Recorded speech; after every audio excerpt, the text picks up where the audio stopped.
Olá, meus queridos, tudo bem? Vamos iniciar o nosso curso de revisão para o concurso da Secretaria da Educação do Distrito Federal, né?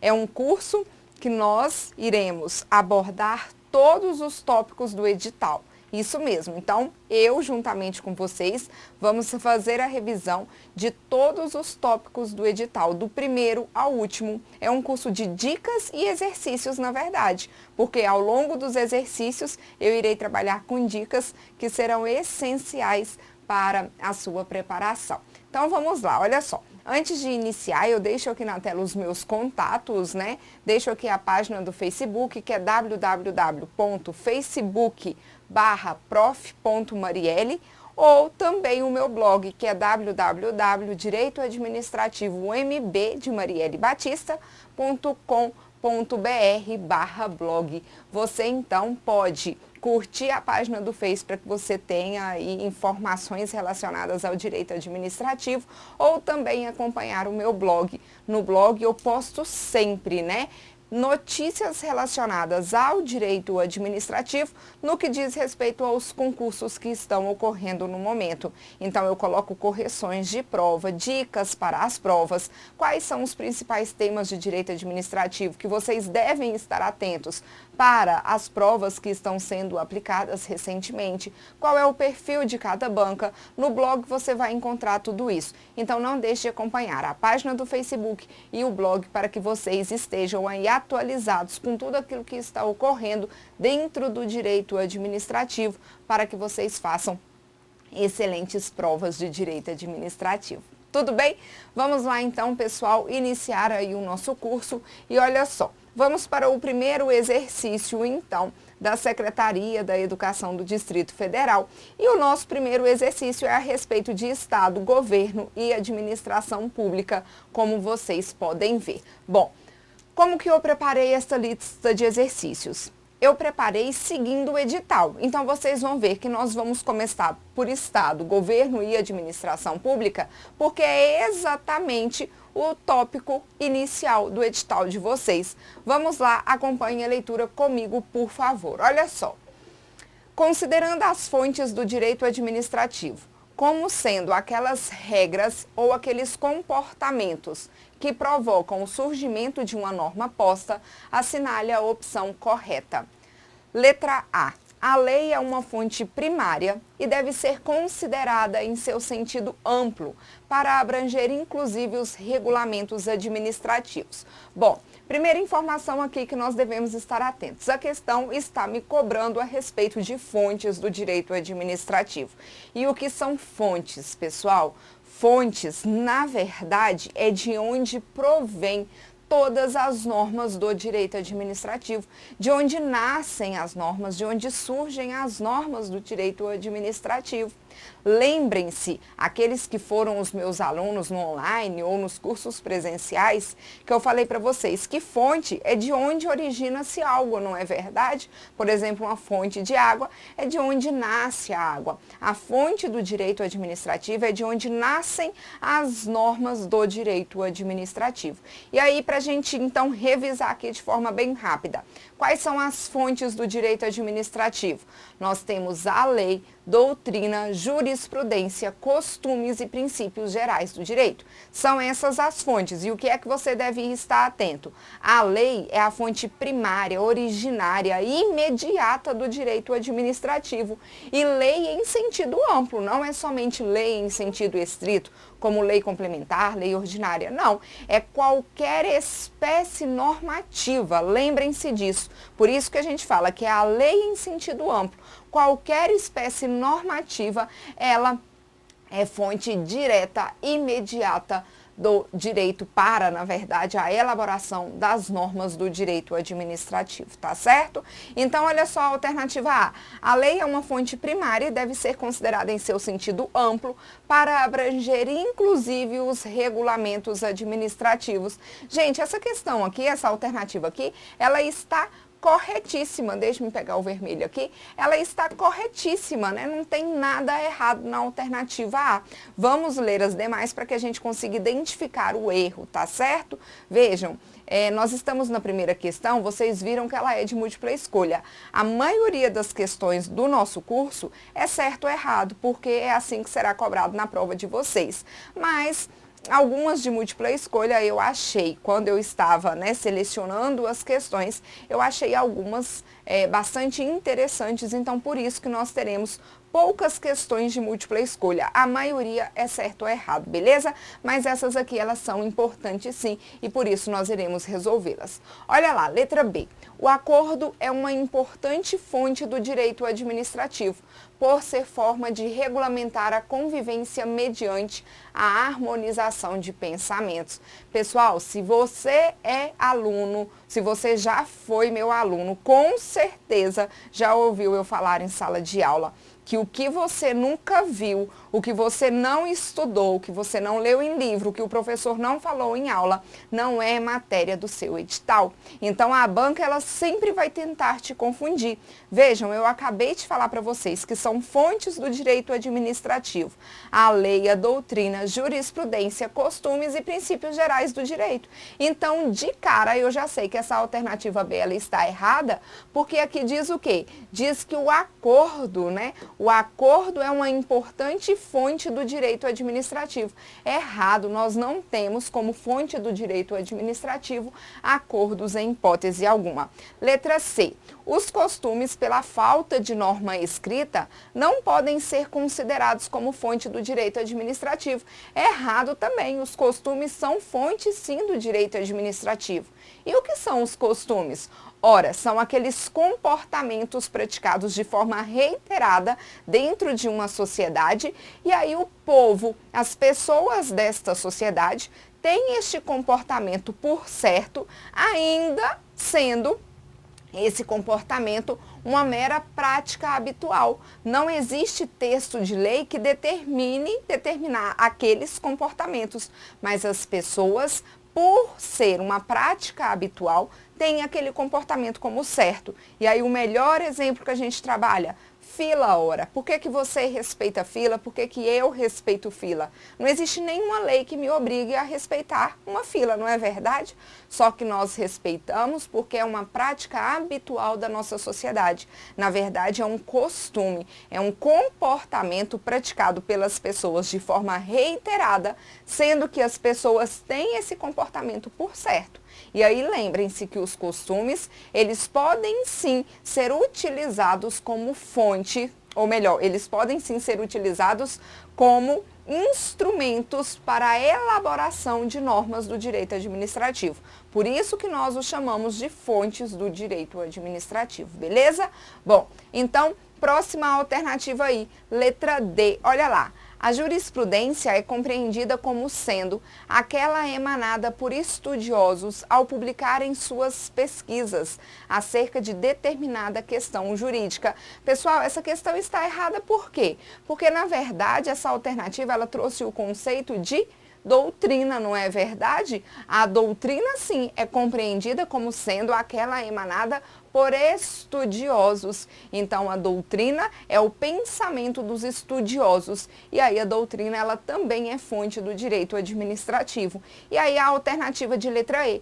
Uma doutrina se consolida com reiteradas decisões judiciais sobre o tema. Por que a alternativa de letra E está errada? Ora, porque aqui conceituou jurisprudência, não é? A jurisprudência, ela se consolida com reiteradas decisões judiciais sobre o mesmo tema. Lembrem-se, jurisprudência são decisões reiteradas proferidas pelos tribunais, sempre no mesmo sentido, e estas jurisprudências, estes entendimentos jurisprudenciais, eles servem como fontes para a elaboração de normas do direito administrativo. Tudo bem? Então, o que a gente tem que saber de fontes, eu acabo de rever com vocês. Quais são as fontes do direito? Lei, em sentido amplo, é a fonte imediata, primária, originária, e aí nós temos as demais fontes, que são chamadas de derivadas, mediatas ou secundárias. Quais são as demais fontes? Doutrina, jurisprudência, Princípios gerais do direito e costumes, beleza? Se você sabe isso, você vai acertar qualquer questão de direito administrativo sobre fontes do direito, sem dúvida nenhuma. Então vamos lá, próxima questão. Olha só, vamos para a próxima questão, questão de número 2, né? Bom, o que é que nós temos aqui? A respeito dos elementos do Estado, assinale a opção correta. Olha só, essa questão de número 2, ela caiu no TRT da 8ª região. Vocês podem observar que todas as questões, eu vou colocar aqui qual foi o concurso que ela caiu. Marielle, por que você não colocou o ano da questão? Todas as questões são CESP 2016. Por isso que eu não tive o trabalho, né, de colocar CESP 2016. Todas as questões são da banca CESP e elas foram cobradas em concursos no ano de 2016. Então, tenho uma certeza que vocês estão fazendo questões, né, atualizadas da banca CESP. E isso é importantíssimo. Não adianta eu ficar fazendo questão de 2011, 2012. O direito, né, ele se atualiza constantemente. Então, vocês devem fazer questões atuais, beleza? Vamos lá, então, segunda questão. Olha só, a respeito dos elementos do Estado, assinale a opção correta. Meus queridos, quais são os elementos? Vamos fazer uma revisão aqui antes da gente, então, iniciar a leitura das alternativas. Quais são os elementos do Estado? Bom, olha só. Existem 3 conceitos importantes quando eu estou estudando Estado, governo e administração pública, não é verdade? Estado. O que significa Estado? É uma pessoa jurídica de direito público territorial soberana. Lembrem-se disso. Estado é pessoa jurídica de direito público territorial e soberana. Todo Estado democrático de direito, que é o que nós vivemos hoje, é um Estado soberano. Primeiro, o que é Estado democrático de direito? É um Estado composto por leis e que obedece às suas próprias leis, não é? E aí, como todo Estado democrático de direito é soberano, eu também preciso saber o que é a soberania. Soberania significa que o Estado, ele é independente na ordem internacional frente aos demais países e ele é supremo, possui supremacia na ordem interna. Isso que significa soberania. Então, a gente já sabe o conceito de Estado. Governo. O que é governo, pessoal? Governo é o elemento condutor do Estado. É do governo que provém todas as decisões políticas, econômicas, sociais que serão implementadas dentro da sociedade. E aí a administração pública é o quê? A administração pública é um instrumento, como dizem alguns autores, é o instrumental de que dispõe o Estado para executar todas as ações de governo, né? Nas nossas aulas, se vocês foram os meus alunos, tanto no online quanto no presencial, eu conto até uma historinha a respeito de Estado, governo e administração pública. Estão lembrados disso, né? Bom, mas aí voltando aqui, quando se fala de Estado, então, quando estuda-se Estado, eu tenho que saber o conceito que eu acabei de passar para vocês, só que eu tenho que saber também quais são as funções ou os poderes de um Estado e quais são os elementos do Estado. Quais são as funções ou os poderes de um Estado? Função legislativa, função judiciária e função executiva, ou poder, eu também posso chamar assim, poder judiciário, poder legislativo e poder executivo, não é verdade? E os elementos do Estado, quais são os elementos? Elementos são o povo, que é o componente humano de um Estado, o território, que é a estrutura física, e o governo. Todo o Estado é composto por estes 3 elementos. São elementos indissociáveis: território, povo e governo. Não esqueçam disso, né? Território, então, é o quê? O povo eu já disse para vocês, né? Vamos começar pelo povo. O povo, então, é o quê? É o componente humano, não é verdade? Que compõe aquele Estado. O território é a estrutura física, mas quando eu falo em território, eu tenho que saber que território é solo, subsolo, o espaço aéreo, as águas marinhas e as águas interiores, que são os rios. Todo o território é composto por solo, subsolo, espaço aéreo, as águas marinhas e as águas interiores. E aí, por último, nós temos o governo, que eu já conceituei para vocês também, que é o elemento condutor do Estado. Então, todo o Estado é composto por povo, território e governo, beleza? Olha lá, então agora sim vamos resolver essa questão. A respeito dos elementos do Estado, assinale a opção correta. Letra A. Povo, território e governo soberano são elementos indissociáveis do Estado. Pessoal, alternativa de letra A. Veja como o CESP ele vem cobrando recentemente questões simples de direito administrativo. Se você estudou o conteúdo, você vai acertar sem dúvida nenhuma. Olha só, então são elementos aí do Estado, povo, território e governo soberano. Marielle, por que governo soberano? Porque todo o Estado democrático de direito, que é o que nós vivemos, por exemplo, ele é soberano, não é? E todo Estado soberano, ele precisa de ter um governo soberano, sem dúvida nenhuma. É um governo que tem independência na ordem internacional e supremacia na ordem interna. Então, povo, território e governo são elementos indissociáveis, perfeito, do Estado. Alternativa A, corretíssima. Olha de letra B. O Estado é um ente despersonalizado. Falso, falei para vocês agora, né? Quando eu fui conceituar Estado, eu disse Estado é uma pessoa. Se é pessoa jurídica de direito público, se eu dou o nome de pessoa, esse título de pessoa significa que tem personalidade. E o que quer dizer personalidade? É titular de direitos e de obrigações, não é verdade, pessoal? Então, o Estado, ele é um ente que tem personalidade jurídica, é pessoa jurídica de direito público. Letra C. São elementos do Estado, o poder legislativo, o poder judiciário e o poder executivo. Falso, né? Não são elementos, são poderes ou são funções, tanto faz. Você pode entender das duas formas que está correto. Letra D. Os elementos do Estado podem se dividir em presidencialista ou parlamentarista. Não, né, gente? Isso aqui são sistemas e não elementos do Estado. E letra E. A União, o Estado, os municípios e o Distrito Federal são elementos do Estado brasileiro. Falso também, né? União, Estado, município são entes da federação, não são elementos do Estado. Não se esqueça, elementos de um Estado são povo, território e governo soberano, beleza? Tranquilo demais essa questão, não foi, gente? Tenho certeza que vocês iriam acertar, né? Vamos lá para a próxima questão, questão de número 3, olha lá, que foi cobrada na Defensoria Pública da União. 3. Em relação à administração pública, direta e indireta, e as funções administrativas, julgue o item a seguir. A função administrativa é exclusiva do Poder Executivo, não sendo possível seu exercício pelos outros poderes da República. Então, olha só, a função administrativa. Nós sabemos que existem 3 funções, não é verdade? Existe a função administrativa ou função executiva, existe a função legislativa e a função judiciária. Pessoal, vamos aqui revisar um pouquinho a respeito dessas funções? Olha só. O Poder Judiciário, ele tem a função típica de julgar. O Poder Legislativo tem a função típica de legislar. O Poder Executivo tem a função típica de administrar.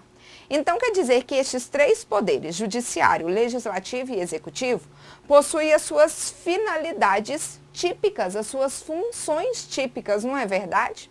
No entanto, estes 3 poderes, eles também possuem as suas funções atípicas. O que significa isso? Ora, em determinadas situações, o Poder Judiciário, ele vai administrar e vai legislar. Em determinadas circunstâncias, o Poder Executivo, ele vai julgar e vai legislar. E assim também é com o Legislativo, que em determinadas situações, ele vai julgar e vai administrar. Sendo assim, significa que estes 3 poderes, além das suas funções típicas, eles também possuem as suas funções atípicas, tudo certo? E aí olha lá o que a questão ela nos traz. A função administrativa é exclusiva do Poder Executivo? Não. A função administrativa, ela é a função típica, não é? Do Poder Executivo. Só que o Poder Legislativo e o Poder Judiciário, nas suas funções atípicas, também vão realizar atividades administrativas. Por isso, essa questão, então, ela se encontra errada, sem dúvida nenhuma. Questão muito simples. Se você soubesse que cada poder possui sua função típica e atípica, teria resolvido essa questão com tranquilidade. Então, vamos lá Próxima questão, olha só, questão de número 4, não é isso? Bom, o que nos diz a questão de número 4? Em relação à administração pública direta e indireta e as funções administrativas, julgue o item a seguir. A aplicação da lei pelo Poder Executivo no exercício da função administrativa depende de provocação do interessado, sendo vedada a aplicação de ofício. Que absurdo dessa questão aqui, né, gente? Essa questão aqui, ela foi muito fácil. Olha só o que o CESP nos diz nessa questão. A aplicação da lei pelo Poder Executivo no exercício da função administrativa depende de provocação. Meus queridos, entendam que a administração pública, o Poder Executivo, age de forma direta e imediata, de ofício, sem necessidade de provocação. Imagine se tudo que o Poder Executivo fosse fazer, se fosse necessário que o particular provocasse, né? A provocação, se fosse necessária a provocação por parte do particular para que o poder público pudesse, para que o Poder Executivo pudesse aplicar a lei. Isso é um absurdo, não tem nem como a gente pensar nessa situação. Quem depende de provocação é o judiciário, lembrem-se disso. Por exemplo, o judiciário, ele só vai proferir uma sentença contra você ou ao seu favor se alguém propor uma ação judicial, não é verdade? Se ninguém propor uma ação judicial, o judiciário ele jamais vai interferir na sua vida, concordam comigo? Agora, o executivo não. A administração pública, ela aplica as leis de ofício, independente de provocação do particular. Na verdade, a administração não quer nem saber se o particular concorda ou não concorda. Ele vai aplicar a lei em quaisquer circunstâncias que forem necessárias. Lembrem-se, quem atua por meio de provocação é o judiciário. A administração pública, ela pode e deve atuar de ofício. Não precisa de ninguém provocar a administração para que ela exerça a fiel aplicação da lei. Então, volte aqui e faça a leitura comigo novamente. Olha lá. A aplicação da lei pelo Poder Executivo no exercício da função administrativa depende de provocação do interessado, sendo vedada a aplicação de ofício. Então, olha aqui, pessoal. Primeiro, depende de provocação, falso, né? Não depende de provocação de forma alguma do interessado, sendo vedada a aplicação de ofício. É permitida a aplicação de ofício. Inclusive, meus queridos, lembrem-se, né? Porque aqui diz que depende de provocação do interessado. Não depende de provocação do interessado e se a administração, ela quiser instaurar, por exemplo, processos contra o particular, sem a provocação deste, ela poderá fazê-lo sem problema algum. Tudo certo? Beleza, pessoal? Então, essa questão de número 4, ela está errada, né? Vamos lá para a próxima questão, que é a questão de número 5. E eu irei resolvê-la com vocês no próximo bloco, tá certo? Então, a gente dá continuidade daqui a pouquinho. Aguardem aí que nós já estamos voltando. Um grande abraço.